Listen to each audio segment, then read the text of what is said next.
Bahkan inilah satu-satunya bangsa yang mana mempunyai hanya satu agama, iaitu kalau kita sebut Melayu, mesti Islam.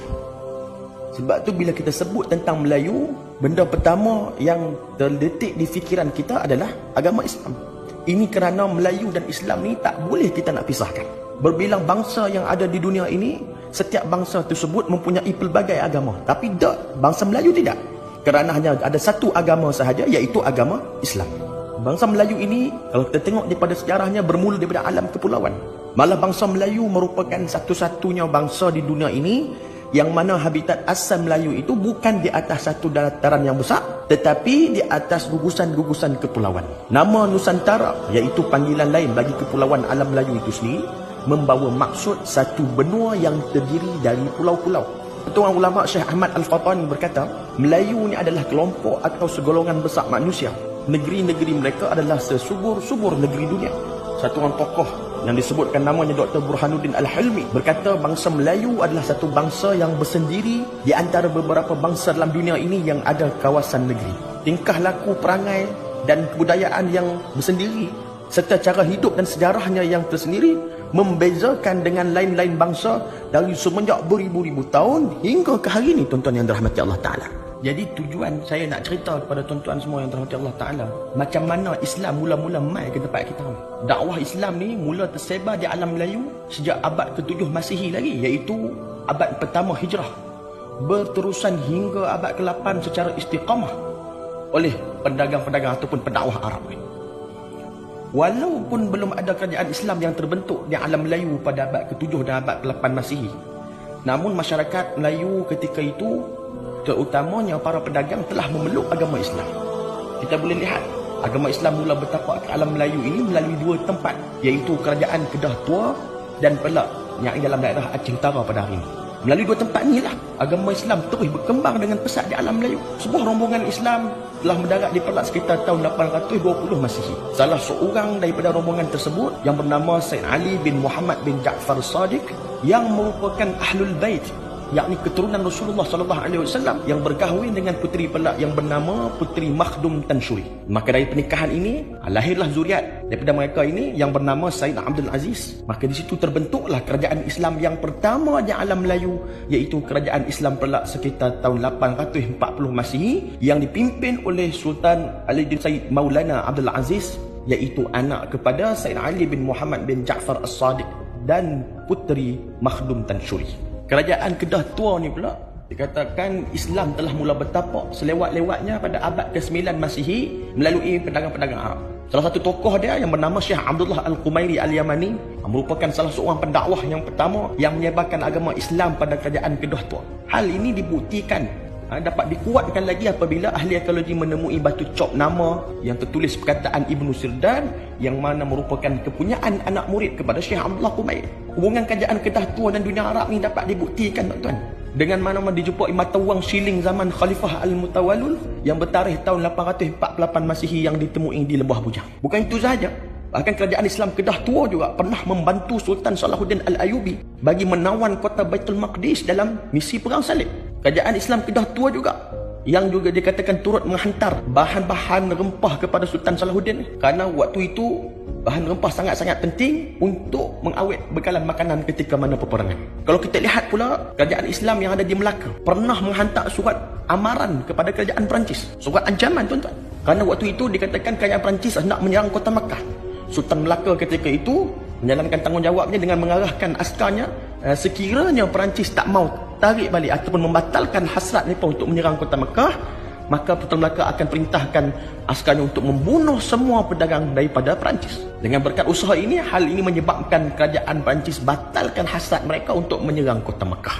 Pada zaman kegemilangan Islam Melayu Melaka, berlaku satu peperangan antara Melaka dan Portugis, yang mana merupakan perang yang pertama dalam kerajaan Islam alam Melayu. Ketika mana Melaka diserang Portugis, masa tu para ulama Kesultanan Melayu Melaka ni membakar semangat para mujahid di Melaka untuk bangkit melawan dan menentang Portugis. Salah seorang ulama yang bersama-sama dengan rakyat Melaka ketika itu dalam menyerang Portugis ni ialah Maulana Sadar Jahan, yang merupakan penasihat utama Sultan Ahmad, putera kepada Sultan Mahmud Shah. Di samping tu, Kerajaan Islam Demak juga turut membantu Melaka dalam memerangi Portugis. Angkatan tentera Kerajaan Islam Demak juga turut dianggotai oleh para alim ulama, antaranya Sunan Kalijaga dan Sunan Kudus. Bahkan Sunan Kudus sendiri turut menjadi panglima Angkatan Laut dalam misi menyerang Portugis di Melaka. Selain itu juga, Kerajaan Islam Aceh juga hantar angkatan tentera, hantar bantuan yang mana dipimpin oleh Syekh Samsuddin Al-Sumatrai bagi membantu Melaka menyerang Portugis, yang mana mengakibatkan Syekh Samsuddin telah syahid dalam peperangan ini dan dimakamkan di Kampung Ketek di Melaka. Kita boleh lihat juga antara peperangan lain yang berlaku di antara Kedah dan Patani menentang Siam. Perang ini juga dipelopori oleh banyak alim ulama kita.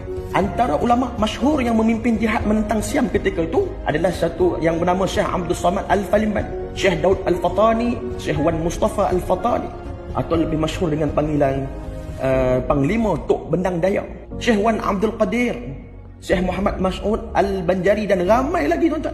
Ketika perang ni berlaku, Syekh Abdul Samad Al-Falimani waktu tu ada di Mekah. Bila dapat surat daripada adiknya iaitu Syekh Abdul Qadir bin Syekh Abdul Jalil Al-Mahdani ni, yang mana merupakan mufti negeri Kedah ketika itu, Syekh Abdul Samad terus balik. Sebab apa? Sebab nak bersama-sama berjihad menentang Siam ketika itu. Pada perang yang pertama, Kedah dan Patani telah memperoleh kemenangan. Bahkan Syekh Abdul Samad seterusnya berjuang lagi di Patani dan akhirnya syahid, terkorban di medan perang. Seorang lagi ulama yang turut syahid ialah Syekh Mas'ud Al-Banjari. Beliau juga syahid di medan perang di Kedah. Bahkan di Kelantan juga tuan-tuan yang dirahmati Allah Subhanahu Wa Taala, gerakan menentang penjajah Inggeris juga diketuai oleh seorang ulama yang bernama Tuan Haji Mat Hasan bin Panglima Munas, ataupun kita hari ini lebih kenal dengan gelaran Tok Janggut. Tok Janggut ni dipimpin pasukan jihad dekat Pasir Putih ni, dan sampai dia berjaya menawan pejabat pentadbiran British dekat Pasir Putih. Pada tahun 1915, Tok Janggut bersama dengan angkatan tenteranya diserang oleh pihak British dekat kampung Dalam Pupuh, dan akhirnya Tok Janggut pun syahid di medan peperangan tersebut. Kalau kita tengok pula di Terengganu, satu orang ulama yang sangat berpengaruh iaitu Tuan Guru Haji Abdul Rahman Limbong juga mengetuai gerakan dan pasukan menentang penjajahan Inggeris di Terengganu pada tahun 1928. Pasukan Tuan Guru Haji Abdul Rahman Limbong berjaya menawan bangunan kerajaan di Kuala Berang. Namun tuan-tuan, pasukan polis Inggeris telah melakukan serangan yang mana menyebabkan 11 orang syahid dan angkatan tentera yang lain telah ditangkap dan dipenjara seumur hidup. Dan juga Tuan Guru Haji Rahman Limbong tadi telah dibuang daerah. Lalu beliau berhijrah ke kota Makkah dan menghembuskan nafasnya yang terakhir di sana. Inilah cerita yang saya sebutkan tadi kepada tuan-tuan yang dirahmati Allah Ta'ala, menunjukkan bahawa betapa semangat Islam jihad yang ada dalam diri ulama-ulama dan juga nenek moyang kita terdahulu, yang mana membangkitkan semangat mereka demi menjaga tanah air dan juga bangsa ini daripada unsur-unsur atau pengaruh dan penjajahan. Untuk apa? Untuk memberikan keselesaan kepada kita hari ini. Ini semua adalah perjuangan kerana Allah Subhanahu Wa Taala demi menjaga agama bangsa dan negara. Inilah perjuangan orang dulu-dulu, yang mana barisan para alim ulama dan juga orang awam semuanya turut bersama-sama berganding bahu bekerjasama dalam nak mempertahankan tanah air dan juga mempertahankan bangsa kita, yang mana tidak mahu kita terus ditindas dan dipijak serta dihina.